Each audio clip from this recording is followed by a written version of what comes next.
চলুন এই পিকচার দিয়ে 5টি ইংরেজি সেন্টেন্স খুব সহজেই গঠন করে ফেলি। First action, second background, third expression, fourth lighting, finally clothing. First action: A person is riding a bicycle along a neighborhood street while carrying a paper bag. একজন ব্যক্তি একটি পেপার ব্যাগ নিয়ে পাড়া প্রতিবেশীর রাস্তা দিয়ে সাইকেল চালাচ্ছে। Second background: The house in the background create a calm residential atmosphere.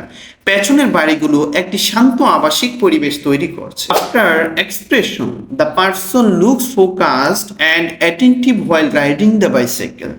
Cycle চালানোর সময় তার মুখে মনোযোগী ও সতর্ক অভিব্যক্তি দেখা যাচ্ছে।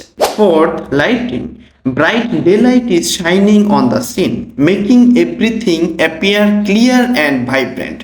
উজ্জ্বল দিনের আলো পুরো দৃশ্যকে পরিষ্কার ও প্রাণবন্ত করে তুলেছে। Finally clothing: the person is wearing a casual outfit with a cap, a light sweater and comfortable pants.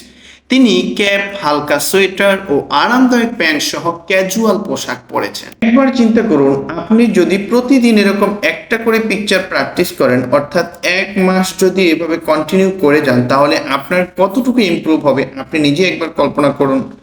তো আমাদের সাথে থেকে এই প্র্যাকটিসগুলো করার জন্য আমাদের চ্যানেলটি সাবস্ক্রাইব করে দিন, আর যারা ফেসবুকে দেখছেন তারা পেজটি ফলো করে রাখুন, যাতে করে একটা ভিডিও মিস না হয়।